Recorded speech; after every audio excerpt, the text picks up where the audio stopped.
Llevaremos tu paz a las naciones como un río. Shalom, amada familia, bendiciones, sean todos nuevamente bienvenidos a este nuestro espacio devocional Corbanot, donde todos los días sistemáticamente estamos estudiando este nuevo libro, el libro de Yehoshua, el libro de Josué. Entonces, como ya lo vimos, vamos a estar estudiando el libro de Josué, vamos a estar recorriendo la historia del pueblo de Israel, muy importante porque recordemos que después de la Torá, después de la historia de los hijos de Israel, junto con Moshe, tenemos el libro de Josué, en el cual el pueblo de Israel continúa hacia la tierra prometida. Entonces vamos a compartir por acá rápidamente. No sin antes recordarles que pueden entrar en nuestro canal de YouTube, dejar un me gusta, compartir, comentar todas las enseñanzas. Recuerden que en horas de la tarde se están subiendo las enseñanzas para que podamos revisarlas, para que podamos repasar todas las enseñanzas que están dando nuestros hermanos de el devocional Corbanot. Bueno, el día de hoy me corresponde el capítulo 8. Vamos a hacer primero la bendición por la entrega de la Torá. Baruch atah Adonai Eloheinu melech haolam asher bachar banu mikol ha'amim venatan lanu et Torato. Baruch atah Adonai noten a Torah. Y hemos dicho, bendito eres tú, Adonai, nuestro Dios, Rey del universo, que nos has elegido entre todos los pueblos y nos has dado tu Torah. Bendito eres tú, Señor, dador de la Torah. Amén. Bueno, como lo mencionamos, estamos en nuestro capítulo 8, el cual en muchas de las Biblias lleva por nombre, por título, Captura y derrota de Ai. Entonces vamos a leer rápidamente nuestro primer versículo de nuestro capítulo. Dice Josué 8:1. Elohim le dijo a Yehoshua, no temas ni te desanimes, lleva contigo a todas las tropas de combate. Ve y marcha contra Ahí. Mira, yo entregaré al rey de Ahí, a su pueblo, a su ciudad y a su tierra en tus manos. Lo importante como inicia nuestro capítulo, porque esta es una de las dos veces que el Eterno le dice textualmente a Yehoshua que no tema ni se desanime. Entonces, la primera mención la tuvimos, recordemos, en Josué 1:9, el llamado inicial. Mira que te mando que te esfuerces y seas valiente, no temas ni desmayes, porque yo, Yahvé, tu Elohim, estaré contigo donde quiera que vayas.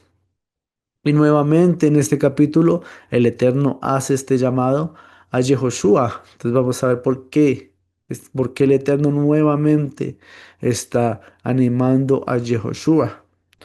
Pero más importante, vamos a verlo en el idioma hebreo. Vamos a ver qué significa realmente la palabra que está escrita en el original.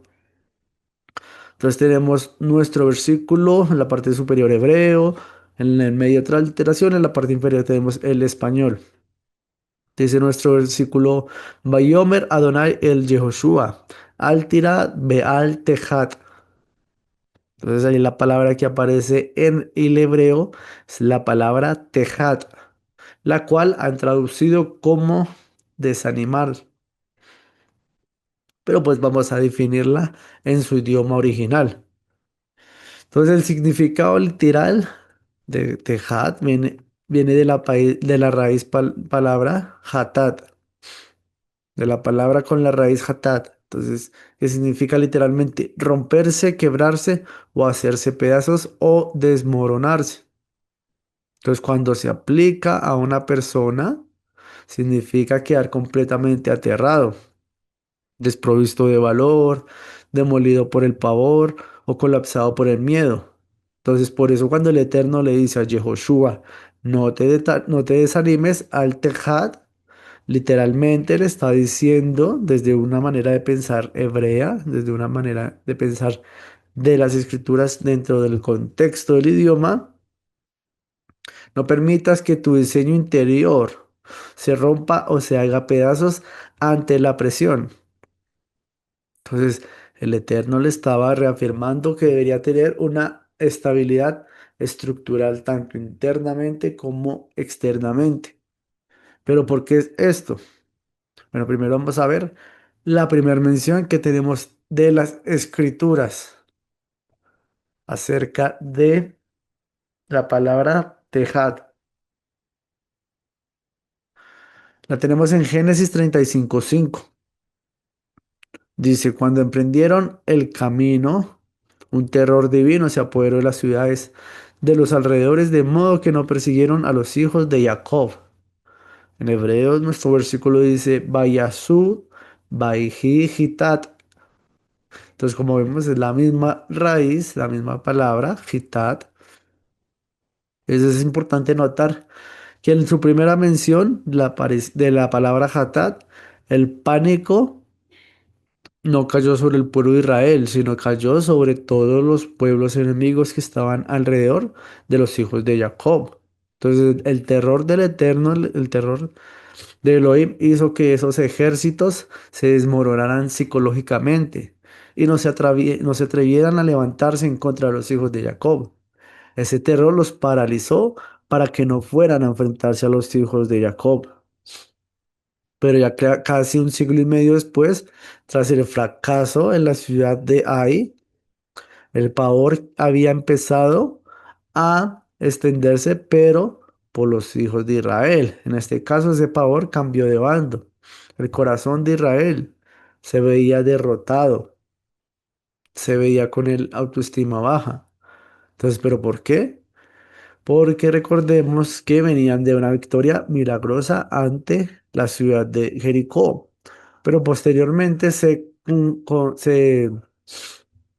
confiaron, pensaron que la próxima batalla iba a ser igual y enviaron unos pocos hombres contra la ciudad de Ai, pero ellos supieron repelerlos y los expulsaron de la ciudad. Entonces ahí es cuando Yehoshua se desmorona.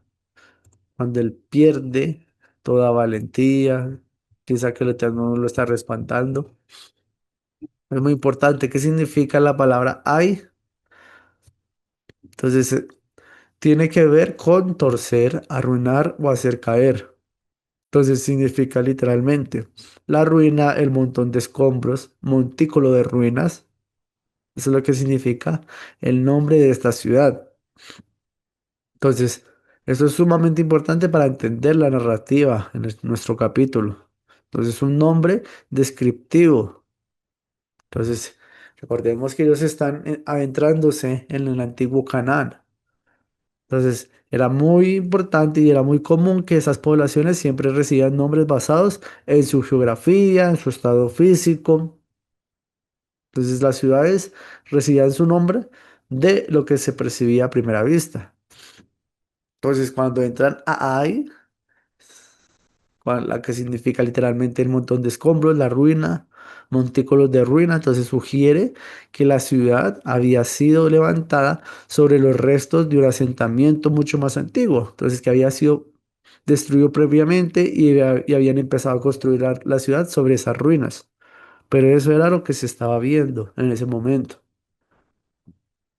El hilo conductor de la historia. Entonces recordemos que primero, como vemos aquí en el mapa, la flechita roja, venían de Jericó y empezaron a caminar, a seguir su camino por la flechita amarilla que vemos señalando la ciudad de Ai. Entonces estaban adentrando. Entonces, para entender lo que está sucediendo en nuestro capítulo, hay que recordar lo que pasó anteriormente en el capítulo 7. Entonces, y también en el capítulo 6 con Jericó. Pero recordemos que venían de una victoria milagrosa, las murallas habían caído, el Eterno fue quien los respaldó en ese momento. Pero después viene la trampa del orgullo y el pecado en Ai. Entonces, como lo dijimos, venían confiados por el éxito que habían tenido en Jericó y solo habían enviado 3.000 hombres, 3.000 guerreros a atacar la pequeña ciudad de Ai. Entonces, asumiendo que sería igual de fácil. No consultaron al Eterno. Además, un hombre, recordemos la historia de Acán, había desobedecido al tomar para sí para tomar posesión de lo que el Eterno les había dicho que no tomaran ningún tipo de botín de la ciudad de Jericó. Entonces esto desencadenó la humillante derrota, 36 soldados israelitas perecieron y el corazón del pueblo estaba jatad, estaba quebrado, estaba desmoronado. Josué 8:2. Trataréis a Ai y a su rey como trataste a Jericó y a su rey. Sin embargo, podréis tomar el botín y el ganado como despojo. Ahora tended una emboscada a la ciudad que está detrás de ella. Entonces, como lo vimos en Jericó, todo el botín pertenecía exclusivamente al Eterno. ¿Por qué? Porque él era el que había batallado, él era el que había hecho la guerra contra Jericó. El pueblo no había puesto un esfuerzo en la batalla, pero sí lo había puesto en la obediencia. Pero en contraparte, en nuestro versículo que acabamos de leer, el Eterno sí les dice, su botín y sus bestias tomaréis para vosotros. Pero recordemos lo que acabamos de mencionar, aquel hombre llamado Acán. Si él hubiera esperado tan solo un tiempo, habría obtenido legalmente lo que quería, la parte que quería tomar para sí. Pero la impaciencia arruinó su destino. Entonces el contraste entre Acán en el capítulo 7 y el pueblo recibiendo el botín en nuestro capítulo de hoy es el ensordecedor impacto que trae eso, porque Acán murió por apoderarse de lo que no le pertenecía. Puede que haya sido mucho o que haya sido poco, pero lamentablemente lo hizo en el momento equivocado, lo hizo fuera de la instrucción del Eterno. Pero podemos acá que literalmente Dios mismo les regala las riquezas, el botín que hay en la ciudad de Ai. Entonces, muchas veces nosotros podemos caer en ese pecado de desobediencia si tomamos malas decisiones, pero no porque lo que deseamos sea inherentemente malo, solo porque lo queremos bajo nuestros propios términos, en nuestras propias condiciones, en el tiempo que queremos, cuando lo queremos. Entonces la obediencia y la paciencia siempre traen una bendición legítima. Entonces recordemos, si acá no hubiera esperado un poco más, legalmente habría obtenido lo que añoraba, esa riqueza. Posteriormente en nuestro capítulo pues vemos que se desarrolla toda la batalla, toda la estrategia para tomar la ciudad. Más adelante en Josué 8:30 dice, en aquel tiempo Yehoshua construyó un altar al Eterno, el Dios de Israel, en el monte Ebal. Pero Yehoshua hizo tal como Moshe, el siervo del Eterno, les había ordenado a los hijos de Israel. Recordemos las famosas palabras, las bendiciones y las maldiciones en el monte Ibal y en el monte Gerizim. Entonces, Moshe les había ordenado con detalle, con lujo de detalle, cómo debía construirse y qué debía hacerse allí. Entonces, como está escrito en la Torá, más adelante lo vamos a leer. Entonces, muy importante, hagamos puesto obediencia estricta al plano maestro de Moshe. Entonces, vemos lo que es un altar que unos arqueólogos han encontrado en el monte Val. Y también vemos una ilustración de cómo era el altar en el Mishkan. Entonces, ¿qué es lo que estaba haciendo Yehoshua en este momento? Culturalmente, a la vista de todo el pueblo, estaba renovando el pacto. Entonces, ¿qué entendió Yehoshua en ese momento? Que el verdadero peligro de los hijos de Israel no eran las espadas, no eran los cananeos, no eran las batallas, sino era olvidar la Torah y la instrucción del Eterno. Entonces, al poner la palabra, la instrucción, la Torah, otra vez en el centro mediático del pueblo de Israel, estaba realinando el corazón del pueblo. Entonces, esa es la razón más directa por qué Yehoshua siguió esta instrucción. ¿Y por qué Moshe la había dado? Porque ya el Eterno de seguro le había dicho que era necesario que en ese momento el pueblo retornara hacia él nuevamente. Entonces, todo esto es lo que se le ordenó a Moshe en el libro de Deuteronomio 27. Vamos a leerlo rápidamente. Moshe y los ancianos de Israel exhortaron al pueblo diciendo, observar todas las instrucciones que os ordeno hoy. Tan pronto como crucéis el Jordán y entréis en la tierra que tu Dios te da, levantarás grandes piedras y las cubrirás con yeso. Escribe en ellas todas las palabras de esta enseñanza cuando cruces para entrar en la tierra que el Eterno tu Dios te está dando. Una tierra que emana leche y miel, como el Eterno, el Dios de tus antepasados, te prometió. Al cruzar el Jordán colocaréis estas piedras acerca de las cuales os doy instrucciones hoy, en el monte Baal, y las recubrirás con yeso. Allí también edificarás un altar al Eterno tu Dios, un altar de piedras, no usarás herramientas de hierro sobre ellas. Debes construir el altar del Eterno tu Dios con piedras sin labrar. Ofrecerás sobre él holocaustos al Eterno tu Dios. Y sacrificarás allí ofrendas de bienestar y las pondrás regocijándose delante del Eterno tu Dios. Y en esas piedras escribirás cada palabra de esta enseñanza de la manera más clara. Entonces, muy importante lo que Moshe le está instruyendo a Yehoshua. Entonces, él también entendió que su éxito como líder no recaía, no radicaba en su genialidad militar, porque vimos que pues había fallado, había tomado una mala decisión en cuanto a la batalla a la ciudad con la ciudad de Ai. Entonces, ¿qué entendía Yehoshua? Que su fidelidad era la que lo iba a llevar que no residía su éxito sino en la fidelidad a la Torá. Entonces, al levantar exactamente el altar, estaba validando lo que Moshe le había entregado. Entonces, él estaba siguiendo la instrucción de su maestro. Entonces, ¿cómo fue todo el desenlace? Acá en esta pequeña línea del tiempo podemos ver los pasos que siguió Yehoshua. Primero, entonces, hizo el altar de piedra sin labrar.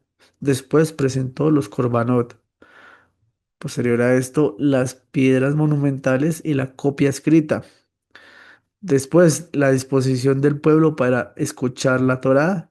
Y el paso final, la lectura de la Torá. Entonces, el altar. Entonces, ¿por qué no usar herramientas de hierro? Muy importante este detalle. ¿Por qué? Porque para los paganos de esa época eran usadas para tallar sus ídolos. Entonces, si alguno de otros pueblos los hubiera visto, hubiera pensado que actuaba tal como ellos actuaban, que estaban labrando a su deidad. Pero al usar piedras como se encuentran en la naturaleza, con distintos patrones, con distintas formas, intactas. Entonces recordaban que Dios no se labraba literalmente desde una estética ni de algo de ingenio humano, sino de la pureza de lo que creó Él. Entonces no se usaban herramientas para que no dijeran que estaban labrando, que estaban tallando una deidad. Se usaba lo que el Eterno creó porque Él lo había creado perfecto todo. Los korbanot, entonces pues se ofrecían para, algunos eran por paz, otros eran por agradecimiento. Todo esto se presentó delante del Eterno. También tenemos aquí las piedras, entonces recordemos que era una copia escrita de la Torah del Eterno. Entonces Yehoshua escribió sobre esas piedras una copia de toda la ley que Moshe les había entregado.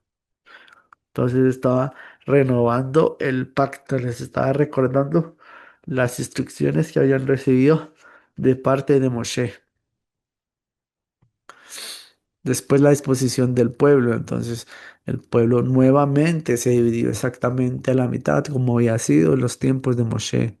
6 tribus se colocaron en la falda del monte Gerizim y las otras 6 restantes se colocaron en las faldas del monte Ebal.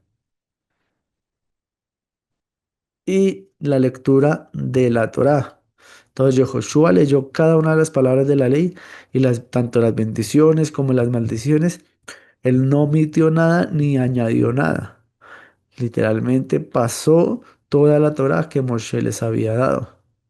Entonces, es muy probable que cuando él estaba leyendo y pronunció todas las bendiciones, el pueblo también respondió a una sola, amén, que así sea.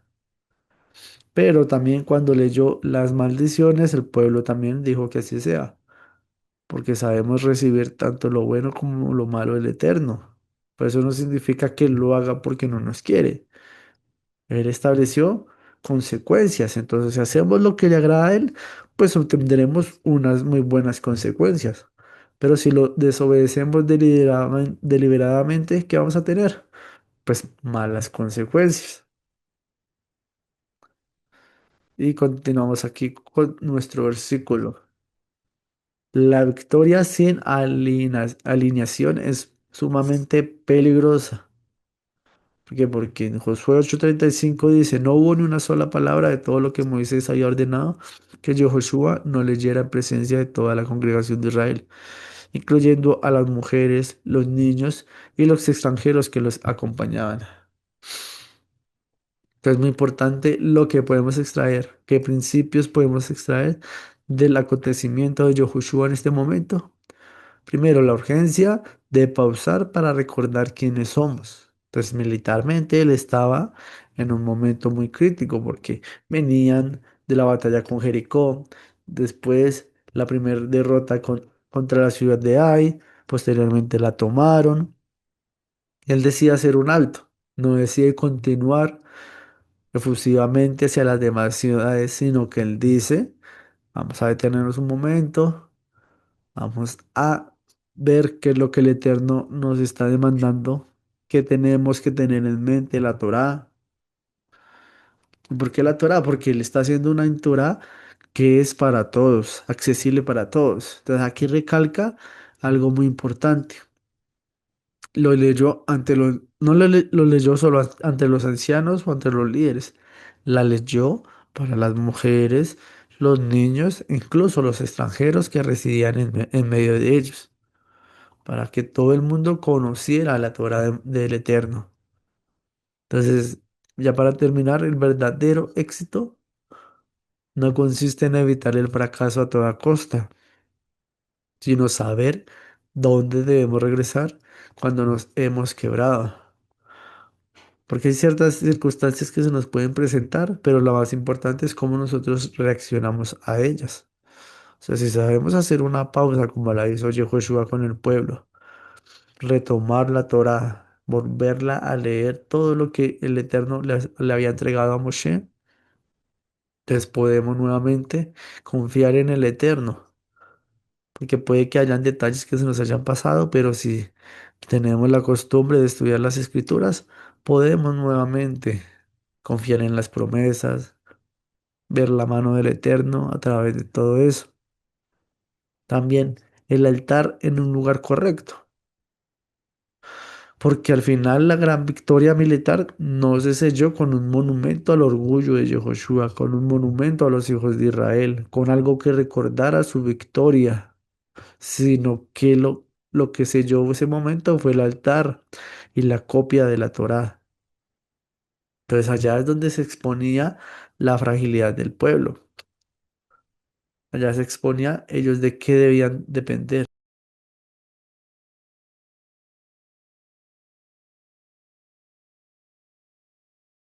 Es muy importante para nosotros poder aprender estos principios. Ya para terminar, vamos a hacer la bendición por el estudio de la Torá. Baruch atah Adonai Eloheinu melech haolam, asher natan lanu Torah emet behayei olam nata betokfeinu. Baruch atah Adonai noten Torah.